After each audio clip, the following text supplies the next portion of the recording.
పిండి చూడండి. ఇప్పుడు ఇట్లా రావాలి పిండి. ఇట్లా వచ్చింది అనుకోండి మనకి భక్ష్యము. మనము ఎట్లా ఆడితే అట్లా ఆడుతుంది భక్ష్యము. హాయ్ అండి, వెల్కమ్ టు మై ఛానల్. అందరికీ గుడ్ మార్నింగ్ అండి. ఈరోజు నేను భక్ష్యాలు అంటే స్టార్టింగ్ నుంచి ఫస్ట్ నుంచి లాస్ట్ వరకు, ఫస్ట్ మనము బ్యాళ్ళు ఎట్లా వేసుకోవాలా, ఎట్లా ఉడకబెట్టుకోవాలా, దాని నుంచి మనం రవ్వని ఎట్లా నానబెట్టుకోవాలి, మరి భక్ష్యం ఎట్లా చేసుకోవాలి, మనం పేపర్తో చేసుకోవాలన్నా లేకపోతేనే కట్టేది ఈజీగా ఉంటుందా, అదంతా మొత్తం ప్రాసెస్ భక్ష్యంకి ఫస్ట్ నుంచి లాస్ట్ వరకు ప్రాసెస్ అదంతా చూపిస్తాను, చూసేసేయండి. మీకు నచ్చితే లైక్ చేయండి. ఈ కందిబేళ్ళతోనే భక్ష్యాలు చేస్తాము, శనగబేళ్ళు వేసుకోము. ఇప్పుడు నేను కందిబేళ్ళతో భక్ష్యాలు చేస్తున్నాను. ఇప్పుడు ఈ గ్లాస్తో 1.5 గ్లాసు బేళ్ళు వేసినాను, కందిబేళ్ళు వేసినాను. నాకు తెల్ల బెల్లం దొరకలేదు, కొంచెం కలరే ఉంది. ఇది కూడా ఎట్లా వస్తుందో తెలియదు, ఇంకా చేయాలా. ఇక్కడ కువైట్లో ఒక్కోసారి బెల్లం దొరుకుతుంది, మన ఇండియాలో లాగా కాదు, కానీ నీట్గా ఉంటుంది, రాళ్ళు ఏముండవు దీంట్లో. ఇది 1.5 గ్లాస్ తీసుకున్నాను. నేను మైదా పిండితో చేయను, ఎక్కువ శాతము మైదా పిండి వేయం మేము. ఈ చిరోటి రవ్వ అని చెప్పేసి పేని రవ్వ కదా, ఇది పేని రవ్వ అని వస్తుంది. ఈ పేని రవ్వ 1 గ్లాస్ తీసుకున్నాను. ఇది మనకేం వేస్ట్ కాదు, ఎప్పటికైనా కూడా వాడుకోవచ్చు. ఇది 1 గ్లాస్ తీసుకున్నాను ఈ పేని రవ్వ. ఇది మైదా పిండి. ఇది భక్ష్యాలకు మైదా పిండి అయితేనే బాగుంటుంది, గోధుమ పిండి అవన్నీ బాగుండవు, రొట్టెలాగా వస్తాయి. మనం ఎప్పుడోసారి చేసుకుంటాం కాబట్టి వేసుకోవచ్చు. రోజు తినకూడదు. బేకరీలలో ఐటమ్స్ తెచ్చుకుంటాం కదా, అవి అయితే తినకూడదు రోజు. మన పిల్లలకి అవే పెడుతున్నారు కదా రోజు, బేకరీలో బ్రెడ్ అంటే అవంటే ఇవంటే అని చెప్పేసి. అట్లా కాకుండా ఎప్పుడైనా ఇంట్లో చేసుకోవచ్చు, అదేం లేదు ప్రాబ్లము. నేను కొంచెం ఒక 1/2 గ్లాసు మైదా పిండి వేస్తున్నాను. ఇది శొంఠి, మేము శొంఠి వేస్తాము, యాలక బొడ్డలు అవన్నీ వేయము. ఈ శొంఠి ఇట్లా మెత్తగా వస్తుంది, బాగుంటుంది. ఈ శొంఠి కొంచెం ఇట్లా వెన్ని తీసేసి వేస్తామన్నమాట. ఈ శొంఠి వేస్తే చాలా బాగుంటుంది. దీంట్లో కొంచెం కావాలంటే సోంపు కూడా వేసుకుంటారు, వేసుకునే వాళ్ళు వేసుకోవచ్చు, దాన్ని కూడా అవి కూడా బాగుంటుంది. ముందు భక్ష్యాలకి పూరం ప్రిపేర్ చేసుకోవాలి కదా, దానికోసం అని చెప్పి నీళ్ళు పెట్టినాను. నీళ్ళు బియ్యంకి సరస్సుడు కాకుండా మామూలుగా వంచడానికి పెడతాం కదా బియ్యము నీళ్ళు, అట్లా బియ్యం నీళ్ళు పెట్టుకోవాలా. ఇవి గ్యాస్ ఆన్ చేసుకున్నాము. ఈ నీళ్ళు ఒక వేడి అవుతుంటాయి, అంత లెక్క పిండి తడుపుకున్నాము. కొంచెం సాల్ట్ కూడా వేసేసుకొని ముందు నీళ్ళతో బాగా ఇట్లా కలుపుకున్నాము. పిండిని తయారు చేసుకున్నాము. కొంచెం వేసుకొని ముందు తడుపుకోండి, నూనె ఏమి వేయద్దండి. చూడండి, ఇట్లా బాగా ఇట్లా తడుపుకోవాలా పిండిని, మరి గట్టిగా తడుపుకోకూడదు. ఈ గ్లాస్ నీళ్ళు తీసుకున్నాను, గ్లాస్ నీళ్ళలో 1/4 గ్లాస్ నీళ్ళు సరిపోయినాయి నాకు. పిండి కూడా ఇట్లా లూజ్గానే ఉండదు, మరి గట్టిగా ఉండదు. గట్టిగా ఉంటే చపాతీలాగా వస్తాయి అన్నమాట, మెత్తగా రావు భక్ష్యాలు. ఒక 5 నిమిషాలు బాగా పిండిని తడిపేద్దాము. పిండి ఇట్లా వచ్చింది. ఇప్పుడు ఆయిల్ వేస్తున్నాము.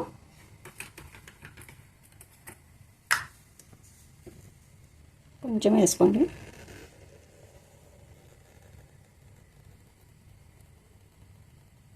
ఫస్ట్లోనే ఆయిల్ వేయకూడదు, ఇప్పుడు వేసుకోవాలా. చాలు,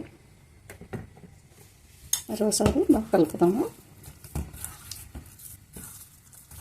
దీన్ని 1 గంట సేపు నానబెట్టుకుంటే బాగుంటుంది, లేదంటే ఒక అర్ధగంట.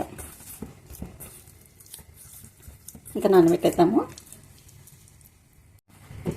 చూడండి, అత్తుకోకుండా వచ్చింది కదా, దీన్ని నానేసుకున్నాము 1 గంట సేపు.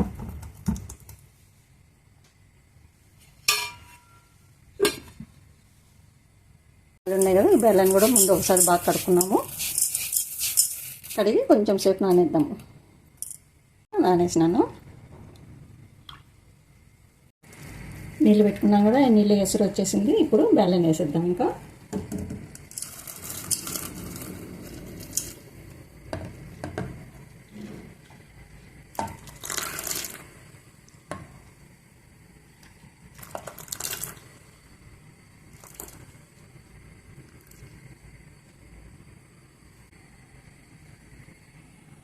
ఉడుకు పట్టేంత వరకు పెద్ద మంటని పెట్టుకొని తర్వాత మీడియంలో పెడదాము. ఇంకా మంటని ఇట్లా ఉడుకు పడుతుంది కదా, ఇప్పుడు ఇదంతా పైదంతా తీసేసుకొని మంటని చిన్న మంట పెట్టుకొని నిదానంగా ఉడికించుకున్నాము. ఇంకా సిమ్లో ఉంచి ఉడికించుకున్నాము నిదానంగా. ఇప్పుడు కొంచెం ఆయిల్ కూడా వేసుకున్నాము.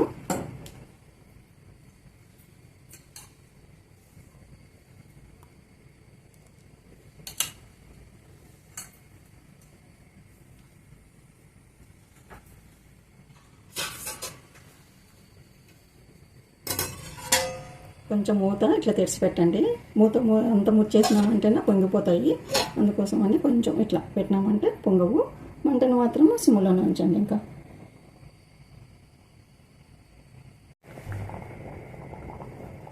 చూద్దాము, ఉడుకుతున్నాయి బాగా. ఇంకా కొంచెం ఉన్నాయి చూడండి, మధ్యలో తెల్లగా ఉంది కదా, అది కూడా ఉడకాలి బాగా. ఇంకా కొంచెం సేపు మంటను సిమ్లోనే ఉంచి ఉడికించండి. మామూలుగా అయితే నీళ్ళు ఇంకా కొంచెం ఎక్కువ ఉండాలా, ఈ చిన్న గిన్నె కదా, అందుకోసమనే నేను కొన్ని వేసినాను వాటిలో.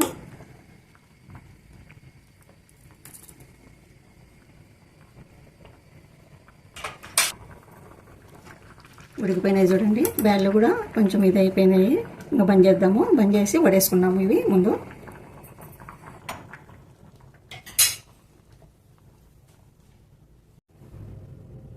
బ్యాళ్ళు ఉడికించుకున్నాం కదా, ఆ కట్టను కూడా పడేద్దండి, దాన్ని చారు చేసుకోవడానికి వస్తుంది, బాగుంటుంది అది చారు. ఇప్పుడు వడేద్దాం. ఇంకా అన్నీ వడేసుకున్నాము.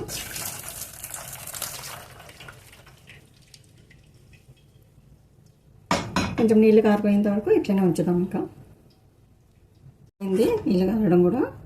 ఇప్పుడు తెచ్చుకొని మనం ఉడికించుకున్నాం కదా, ఈ గిన్నెని పెట్టుకొని దీంట్లోకి ఈ బ్యాలన్నీ వేసేసుకున్నాం.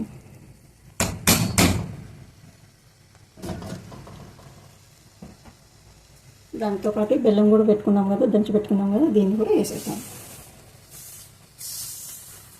బెల్లం కరిగేంత వరకు ఉడికించుకున్నాం. ఇంకా శొంఠి కూడా దంచి పెట్టుకున్నాం కదా, ఈ శొంఠిని కూడా కొంచెం వేసేద్దాం. కలుపుదాము.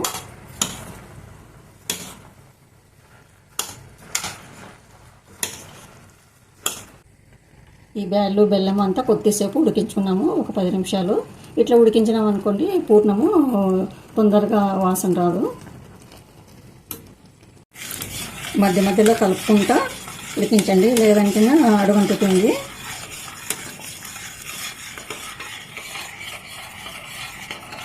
చూడండి, ఎంత బెల్లం అంతా కరిగిపోయింది, బాగా ఉడికింది కూడా. ఇంత ఉంటే చాలు.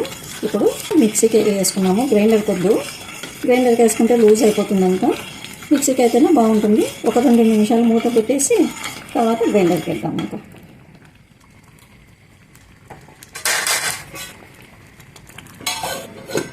స్టవ్ బంద్ చేస్తున్నాను.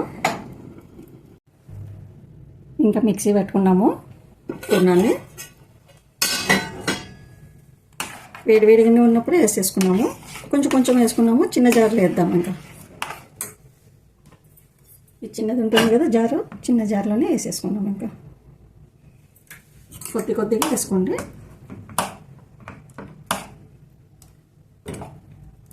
తొందరగా అయిపోతుంది.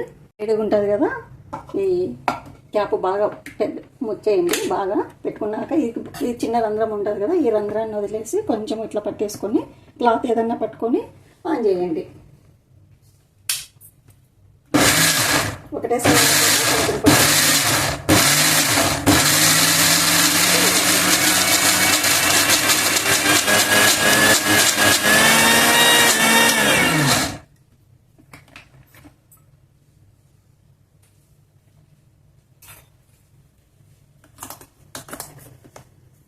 అయిపోయింది. తొందరగా అయిపోతుంది అన్నమాట పూర్ణం. ఇంకా అంతా ఇట్లనే వేసేసుకున్నాము. చూడండి, మెత్తగా ఉంది, గట్టిగా కూడా ఉంది. ఇంతుంటే చాలు. అంత వాటర్ ఉంది కదా, చూసినారు కదా ఎట్లా గట్టిగా ఉందో. ఇంతుంటే చాలు. ఇంకా కొంచెం వేడి ఉంది కదా, ఆరేలాగా ఇంకా కొంచెం గట్టిగా అవుతుంది. అంతా వేసేసుకున్నాం గ్రైండర్కి. ఇంకా అయిపోయింది. చూడండి ఎంత వాటర్గా ఉండింది కదా, అట్లాంటిది అంత గట్టిగా అయిపోయింది. ఇప్పుడు ఈ వేడిగా ఉంది కదా, మనము దీన్ని ఇట్లనే తెరిచి పెట్టరాదు, మూత పెట్టాలా, లేదంటే అంతా ఆరిపోతుంది, గట్టిగా అయిపోతుంది. ఇంకా ఇప్పుడు మీకు కావాలని గట్టిగా ఉందనుకోండి, కొంచెం వాటర్ కలుపుకునే మనం ఉంచినాం కదా, ఈ పప్పు కట్టు ఉంది కదా, ఆ పప్పు కట్టు కూడా వేసుకోవచ్చు, లేదంటే అవసరం లేదు. ఇట్లా మెత్తగా చేసుకుంటే మనకి పూర్ణము భక్ష్యము బాగా వస్తుంది. చూడండి ఇట్లా మెత్తగా ఉండాలా, మరీ గట్టిగా ఉంటే కూడా భక్ష్యం రాదు. ఇప్పుడు చిన్న చిన్న ముద్దలు చేసి పెట్టుకున్నాం మనము. ఇట్లా ఇంత ముద్దలు చేసుకుంటే పిండిని తగ్గట్లుగా అన్ని చిన్న చిన్న ముద్దలు చేసుకున్నాను. ఇది భక్ష్యాలకే పేపరు, ఇది నేను ఇండియా నుంచి తెచ్చుకున్నాను. దీనికి ఫస్ట్ మనము నూనె అంటించాలి, బాగా అంతా నూనె అంటించాలి. ఇట్లా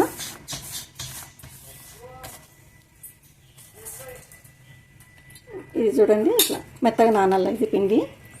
ఇప్పుడు పిండిని తీసేసుకున్నాము, స్టవ్ అంటించుకొని మనము పెనం పెట్టుకున్నాము. మంట పెనము వేడయ్యేంత వరకు మంటని హైలోనే ఉంచండి. ఫస్ట్ ఇది దేవునికి పెడుతున్నాను. ఫస్ట్ చిన్నది చేస్తాను.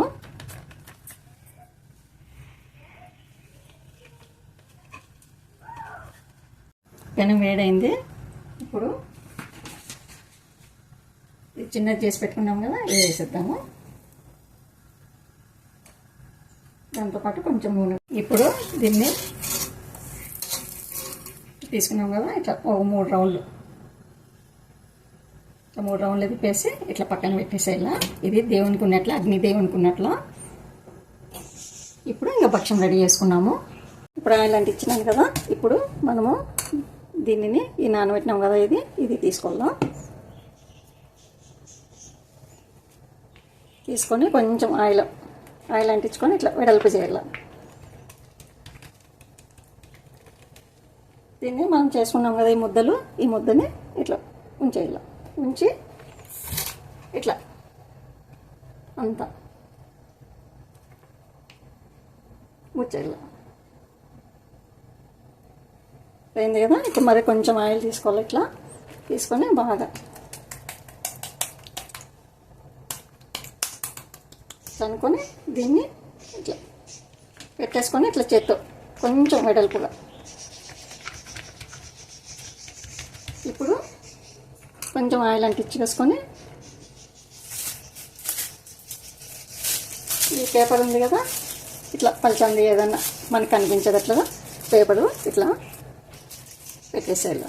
పెట్టిన తర్వాత దీన్ని మన చేతులు ఉన్నాయి కదా, కొంచెం ఆయిల్ అంటించుకొని, ఏం ఆయిల్ కూడా అంటించుకోవాల్సిన లేదు, ఇట్లా చేత్తోనే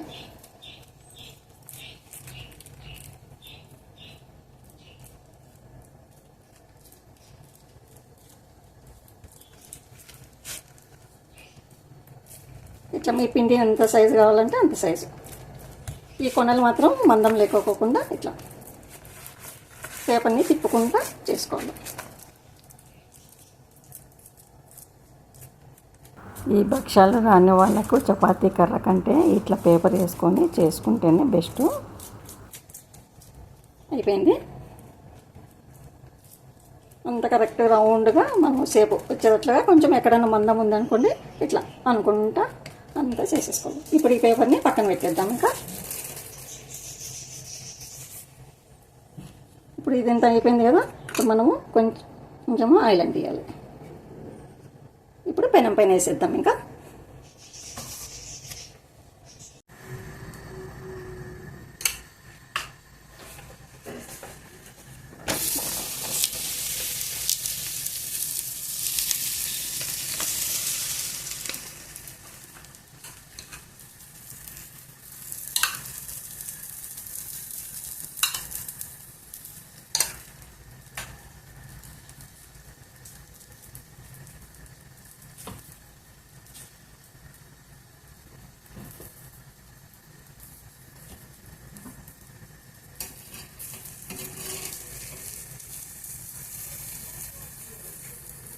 ఇట్లంతా ఉంది కదా, పొంగిన వెంటనే తిప్పేద్దాం. ఇంకా